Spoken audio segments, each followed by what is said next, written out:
Welcome back, everyone, to another edition of Combat Corner, powered by Come On Now, the podcast.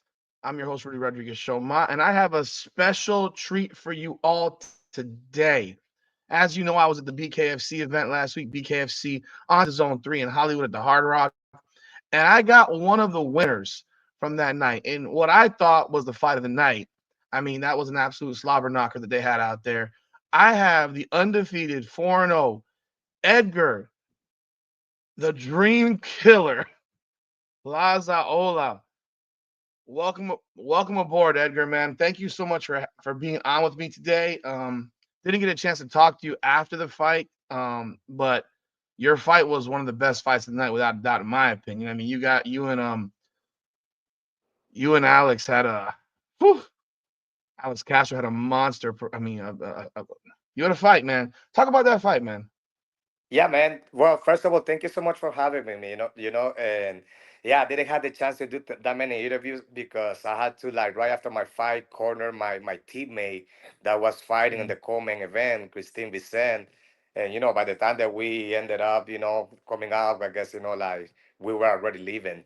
But man, it was an amazing fight. I was really aiming to put a show. That's always my goal, obviously, but it takes two to tango. So my opponent came very well prepared as well, tough opponent. But I got to display a lot of things that I want to display on this fight. I'm very, very happy.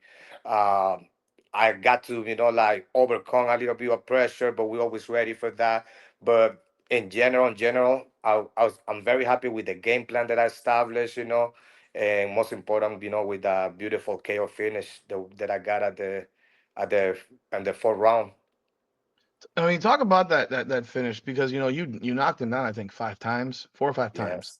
Yes. And he kept getting up. And when you're dropping someone so many times, at some point you say, well, what do I got to do to put this guy out? Does that go through your mind? I'll be honest with you, it did for a split second. Like when I was acting at the third round or starting on the fourth round, there was a little moment that how can I say, like I'm always looking for a finish, like if you see my record, like even from my MMA record, I'm 100%, finishing with a submission, knockouts, and now in BKFC, like I haven't leave it to the judges, so in reality, my mentality is not if I win, is like how I'm going to win, and I'm always looking to that for the finish, right? So I think in the fourth round, after knocking him out four times, I did feel like, okay, what do I had to do, like for this person to actually get down? But that's exactly what I did. I decided that in order for me to, like put him down, I needed to like get closer to him. I needed to get, like grinding in the clinch, work the body, since like I guess like but the headshots were not doing the job. My plan was okay, let me start working the body from the inside. But of course, like mixing it up, body and head. And I was successful. I'm always feel very dangerous in that close range on that clinch. I'm very powerful, very strong. I know how to push and pull my opponent while hitting, and how to put myself in the right positions where I've made damage and I don't absorb as much damage. But that wasn't the plan originally, to tell you the truth. With this opponent, with Alex, I had the advantage on the rate on the reach. So my goal was kind of like what you guys see on the first three rounds, trying to like going in and out, hitting it from the outside, getting Yeah. straight punches, and in the case that he will close the distance, then I will like work that inside fighting. But in the fourth round, I feel the pressure. That was the word that I was looking for. For a split second, I feel that pressure that okay, I gotta finish this guy because I don't want to Mhm. go to for decision. And yeah, that was all. That's what I like. I had to like kind of push the pace, but at the same time being like, you know what? Let me be patient as well because I know if I keep connecting this guy, there's gonna be a point that he's just not gonna get up, which is what Yeah. happened. But yeah, just a little bit of pressure on finishing the fight, but I guess I was able to compose myself and go back to like let me be smart as well, and be patient because it's just a matter of time. So I remember seeing your. I remember the first fight I saw of you live was actually your second fight, because you had a 2 year gap between your first fight and your second fight in BKFC. What went into Yes. that gap? But first, what went into that gap? But secondly, well, when I saw you fight that first time I saw you fight live, I was sitting next to your family Oh, wait. in the Hard Rock, and you had just fought. You won the fight real fast. You didn't get a scratch on you, and you come up, and I'm like, wait, he just fought and you look like you could have been a public school teacher. I mean, you're so clean cut. You're not. A lot of guys have a lot of tattoos. I mean, I have tattoos, but a lot of guys have a lot of tattoos. Like, you don't have any. I don't see any tattoos. Um, and then you had a polo on, the Yes, khakis, yes, and you look yes. like you could have been someone's accountant that day. I mean, so it was just like, man, this guy he just got into a fist fight. you know, other than the fact that the beard, when we have the beard, people think we're, a little bit crazy. Yes, Um, yes, yes. but talk about that gap of the 2 years between your first and your because you fought 3 times this year now. Yes, well, what happened was that on my very first bare knuckle fight, I broke my knuckle, Oh, right? So right after that, I had two surgeries. So that was basically the whole two years gap because wow. I have a first surgery. They didn't did a really good job. They put plates and screws and unnecessary metals, and Mhm. I did the whole therapy, recovery. I got to recover, but then as soon as I start hitting again, my hand will like swell again. So I went to see a different doctor, and they told me like, listen, for your profession, you cannot be having all the hardware because you're just gonna keep hitting, and every time that you hit, the hardware that you have on top of the bone is not gonna let you perform. So I went for a second surgery just to get all that out because the bone was healed already, so I didn't really need Was it none a of lot of that. pain for you? Was it a lot Um, of I froze up for a second. Was it a lot of pain when you were punching initially with the hardware in your hand? that's yeah, from accumulation of the pain, like because like I'm used to punch bare knuckle as a lot, and let's say for example when I will hit the bat, it was okay, I didn't feel no pain. When I will do my conditioning, my knuckle conditioning, Mhm. I will feel pain while doing it, but that's the idea, right? I'm conditioning. But then the problem was the after doing the Yeah, training, I guess, like my stoic mentality is pushed through. But then after training, when, my hand will get humongous that I couldn't close it anymore yeah. and I couldn't continue training, that's when I knew that something wasn't right. But then after the second surgery, like I would had to go through the whole process. Remember, since it's the hand, Yeah. the therapy is very soft, like I gotta get full range of motion and then, strength and all that stuff. Opposite to the, I guess, a knee or any other type of surgery. So I went through the whole recovery, the whole uh, uh, therapy, and that's what the whole got that I had. As soon as I was able to get a good, like training camp, I was like, yeah, we're ready to go back. And you've had no injuries at all since then, this past year? Well, Nothing that's come up? actually, this year, my last Oh, fight, I blew my knee in the first round. I blew my knee against in the Dotson? against Dodson, yes, sir. Like nobody noticed it, because since I went all hard, Okay. people I guess thought that I was tired for going so hard after the first round. But in reality, what happened is that I blew my ACL, so my knee locked Uh-huh. in the first round. If you go to my social Yeah. media, I made like a breakdown. I did a breakdown of what happened and when it happened. So my Mhm. knee kind of locked, and I felt that I couldn't twist. I felt that I couldn't extend it. I couldn't bend it. Mhm. So you get to notice that I was kind of like hitting with like a stiff leg. I couldn't like fully rotate, Okay.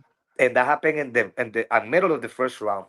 I was able to go through it and finish the round. And when I went to my corner and I sat down, I even sat on the floor and I kind of like stretched my leg and I pulled my knee back in, and I feel that release that I was able to finally extend the leg. And I went round two, round three, and then I finished the fight in round four. So right after that fight, I had surgery on my ACL. I got a completely ACL replacement, and I tore my meniscus because of the instability. So I got surgery. I recovered in 3 months, 2 months training camps, and we finished the year with 3 fights, which was the goal as well. You Like you tore your ACL completely yes, torn, completely and you tore. came back to fight in three. That was in Yes, sir. June. Yes, yes. And my surgery was in July. Mm, On that's July incredible. 11, I had the surgery. Wow. And yeah, but like I said, listen, my God, Jesus Christ, like a God that does a lot of miracles. I gotta give it to him because uh, everybody told me that that's like a ACL surgery. Even my doctor told me, like listen, it's crazy ridiculous because after an ACL surgery, they say that you lose all the quad muscle, Yeah. right? Yeah. Yeah. And that didn't happen to me. I guess like since like Okay. having, I guess the muscle mass that I have, from before the surgery, I didn't lose that much of my quad muscle. I was flexing already, very weak, right? But Yeah. within the first month, I was already having a lot of flexion on my knee, and obviously, hard work, Mm. discipline, doing therapy 4 times a week, and I was able to fully recover in 3 months. And then after Wow. recovery in 3 months, I went right into training camp, like as soon as I was kind of already training while doing Yeah. Yeah. therapy, if you get what I mean. Yeah. But, I Yeah. was able to finally start sparring, running, and doing all, like the dynamic training three Hmm. months after. So I did my 2 months training camps, and I was able to finish the fight to That's finish wild. this year with 3 fights, which I always is always my goal. I want to Mm, be very active. That's the goal right now for mm, 2025 as well. mm. Like praying to God to stay healthy and be able to fight 3 4 times this next year. So that's a wild story. I mean, I've never heard of anyone recovering from a torn ACL that fast. That's crazy. And um, meniscus, yeah, and meniscus. Wow. yes, So you're 4-0, four yes, sir. finishes. I mean, now you're looking at guys in the top five, I would presume. Who do you want to fight next? I mean, because there's obviously a list of guys, and you Anywhere, know, man. Anyone, but yeah, definitely I want to start fighting those top five guys, like those top 10, top five guys, like where I can start like putting my name out there, but definitely, like I wanna build up my record and I wanna, like that's my goal for 2025. And I wanna stack up, continue stacking up my wins so the when it's time to claim that title, there could not be no doubt on my on mhm, anyone's mind, I know I'm in a very stacked up division, yeah. right? So I want to be realistic, but yeah, we definitely ready, and as you guys see, every fight I just keep getting better. At least that's how I feel, after all these years.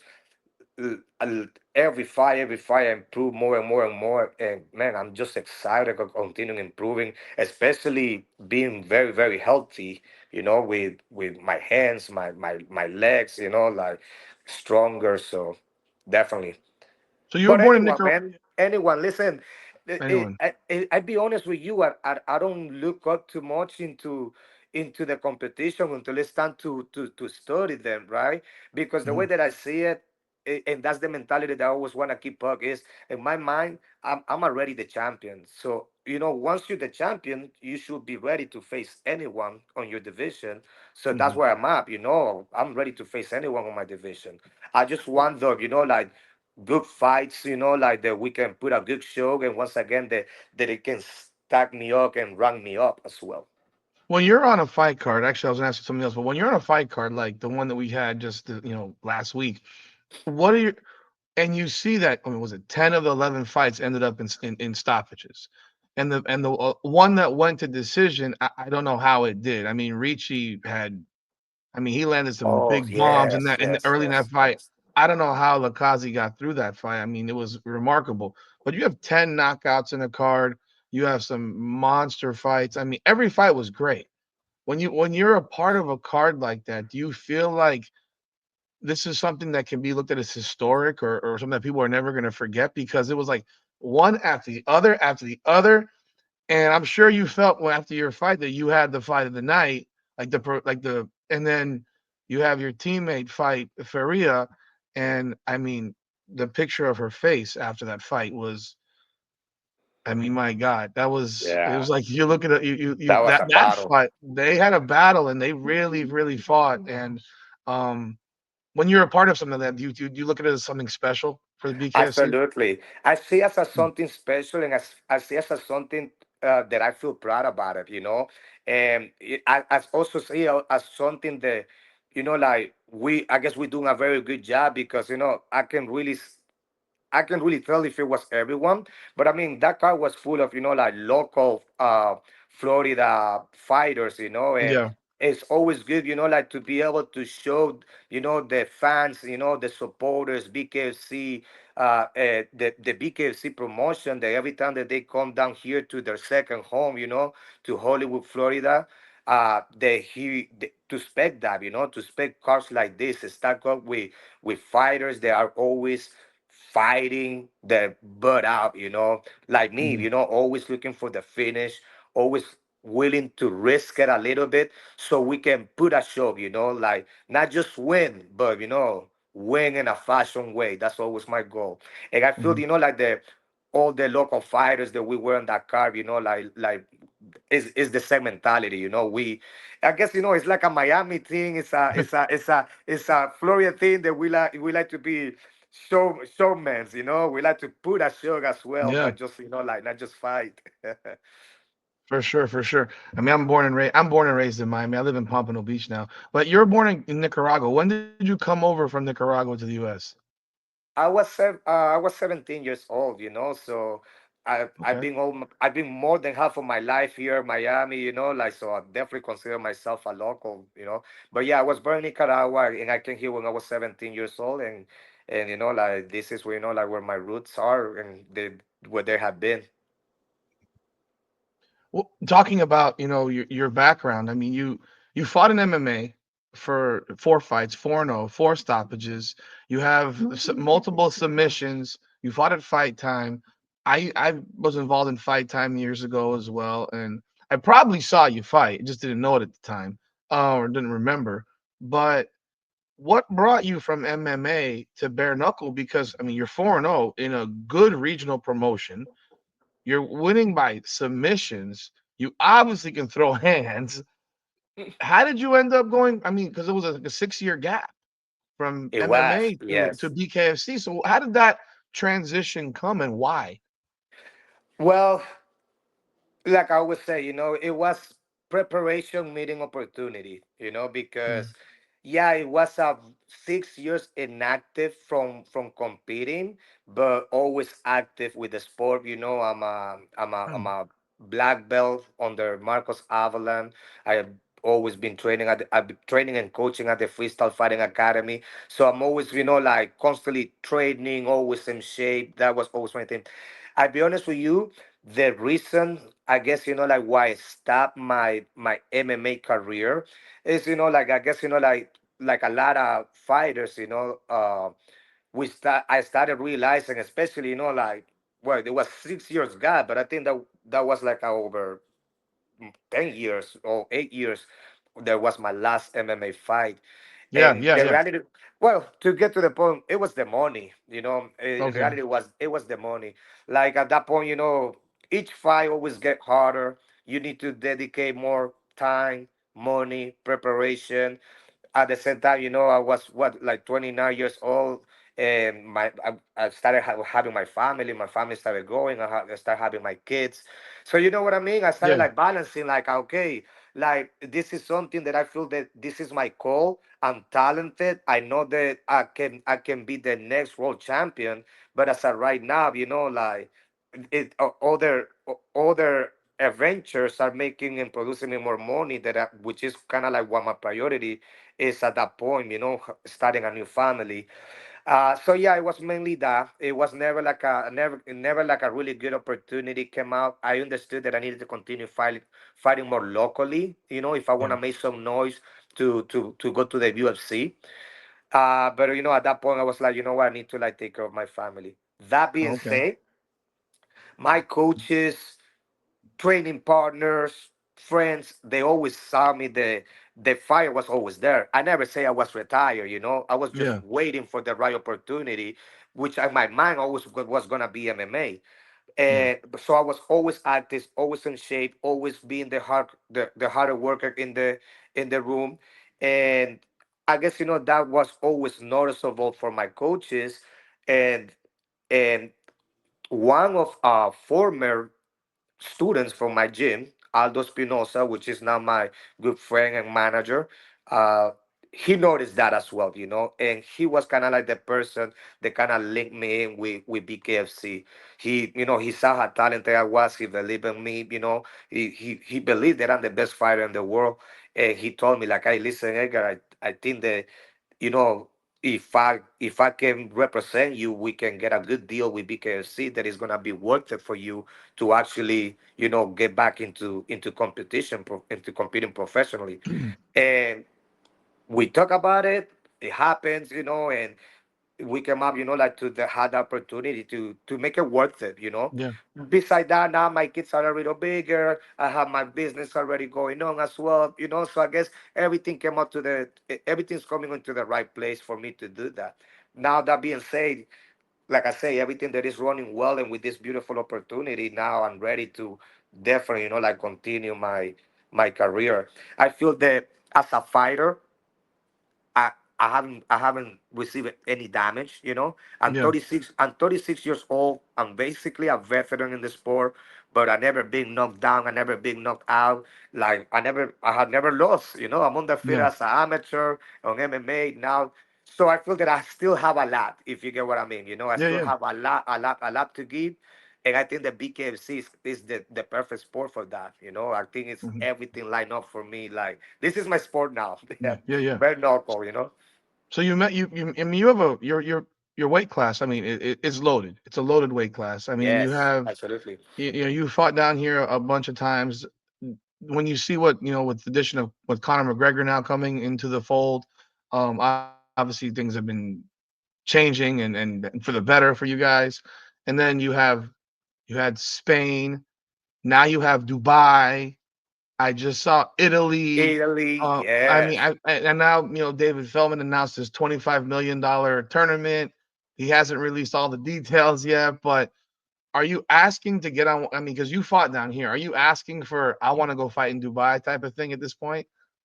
Man, it's I'll be honest with you, I haven't even like get to the point to process that because this sport and Mhm. BKFC is growing so fast. Like I think that the very first, like international big car was just right now in Spain, Marbella, right? Yeah, That was kind yeah, of like the first time that we hear like hey man, I wanna go to fighting in Spain as well. And yeah. now look at all these cars back to back to back, coming up. But yeah, definitely, man. I would love to like I feel that the goal is always have that global recognition, like it's good to have that local support. Don't get me wrong. I love fighting, being the hometown fighter and having, having my people supporting me on the venue. But like being able to expose my name, my skill, and my talent, and globally and internationally is definitely a dream. I think they mentioned that they're going to come back here in March. Yes. If you had a choice, would you rather fight in March or fight in Dubai in April? Oh no, Dubai, Dubai, definitely, definitely. We're going to Dubai. Well, you also mentioned that the fighters, a lot of the fighters from South Florida. I mean, your division has a bunch of these guys. I mean, whether it's Howard Davis, Brian Duran, El Gallo, Yes, and even Brandon Allen's in Tampa. It's like this. It's like Florida is really really a hotbed yes. for BKFC. Can you say why that? Do you know why that is? What has made Florida this spot for BKFC? That's a good question, man. I guess like we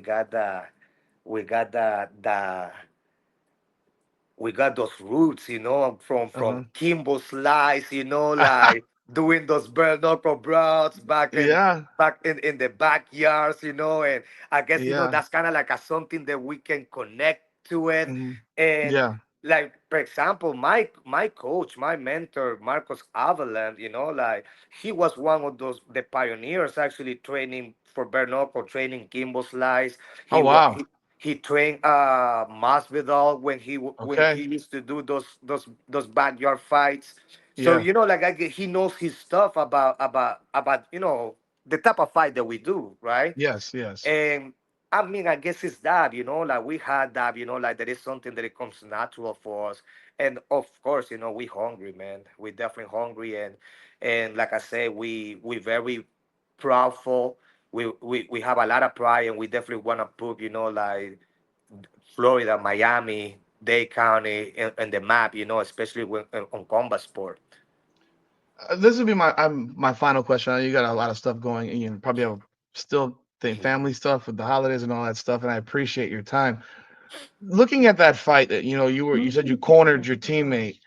I mean, talk about that fight. I mean, in the corner, I mean, between Faria and Vicente. I mean, that how is she doing? One, I mean, because that was a very, very tough fight, and you're in her corner, and I Yeah. mean, there points in that fight where you're saying, "Oh, we might want to stop this," or because from the outside looking in, Yeah, yeah. she Listen, was badly busted up in that fight. let me just put it this way. It was a fight hard to watch, Hmm. and even harder, like I say, to be in the corner right there, But to tell you the truth, no, like we definitely notice, of course, like the damage, like. But remember, it's bare knuckle. This is what we sign Yeah. up for, like you see, you it's expected, And Hmm. at the end of the day, we go based, at least me, when I'm in the corner, we go based on how the fighter is reacting every time that he's coming back to the corner.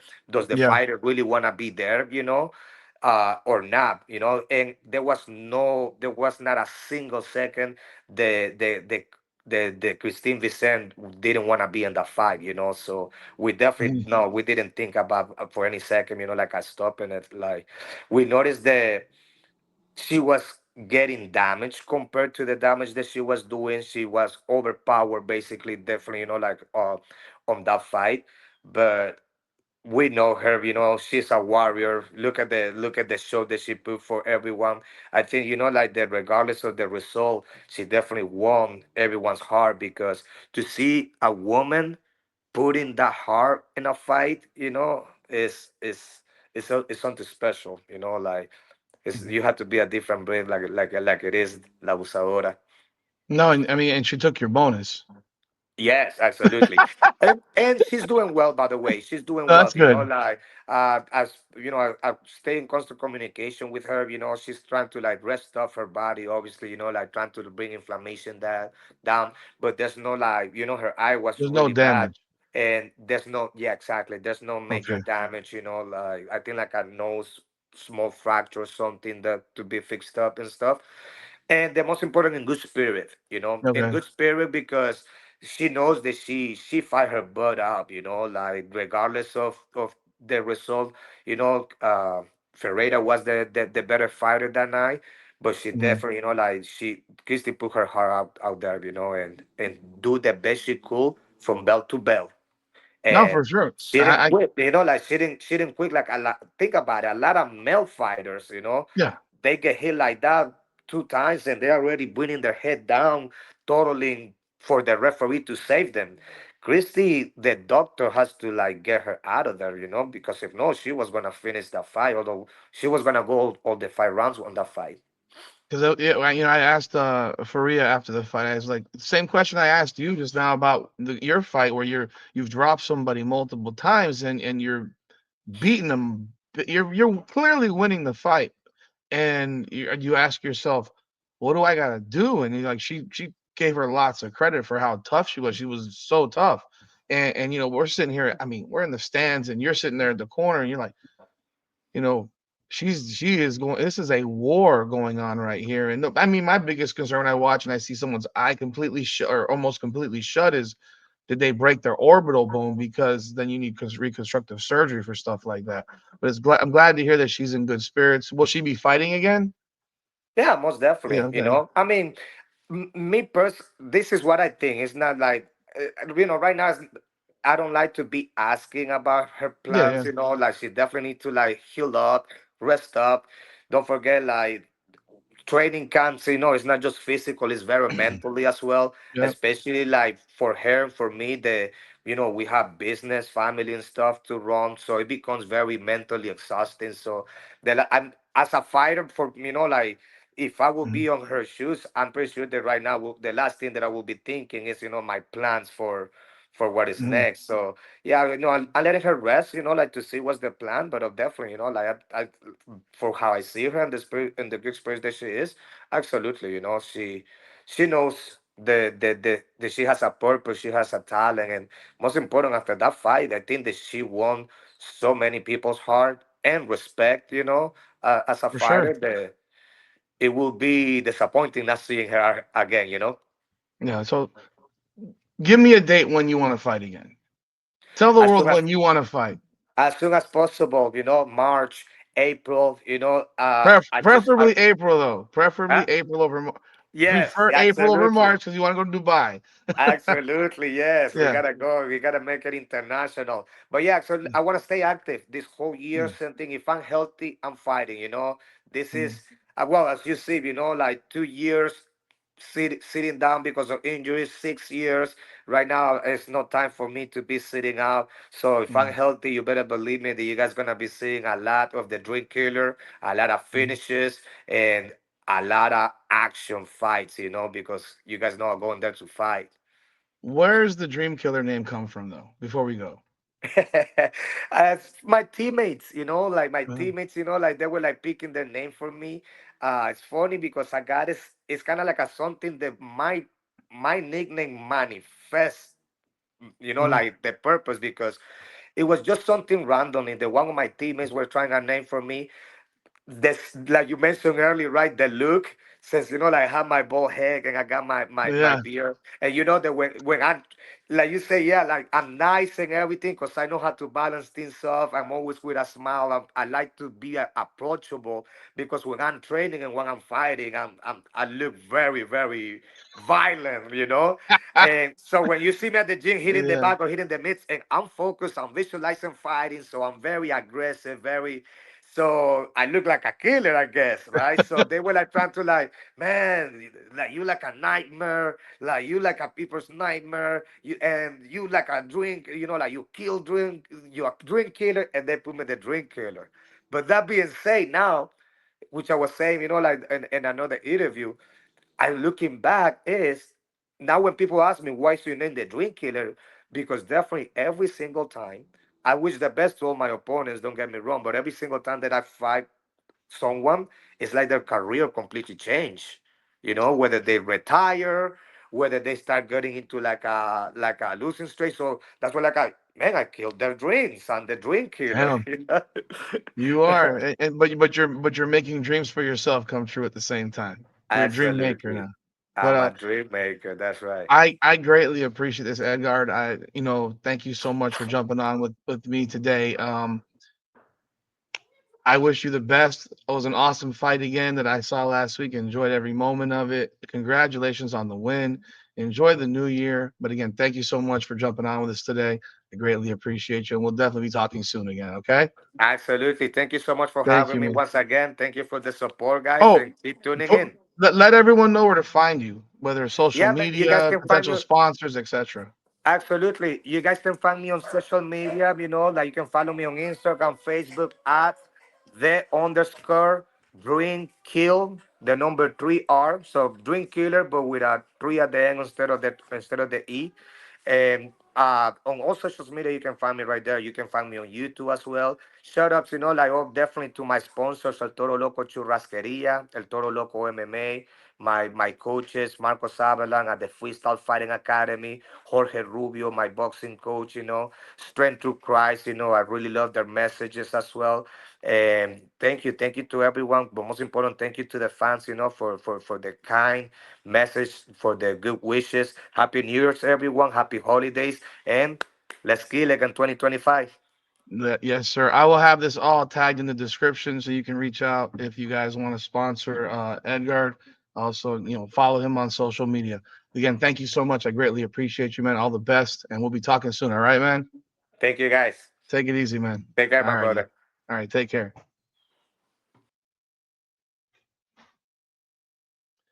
That was Edgar, the Dream Killer, Plazaola. I want to thank him so much for jumping on with us today.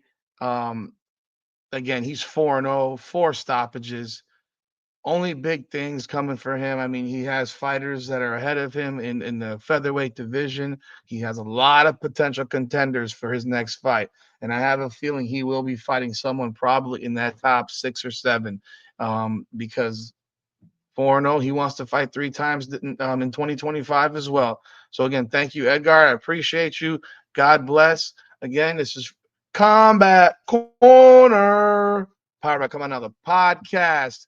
If you don't know where to get your BKFC, MMA, etc., all that combat sports information, jump on right here. Be sure to like, follow, subscribe, and share this video. Get the word out about Edgar. I appreciate y'all. Come on now.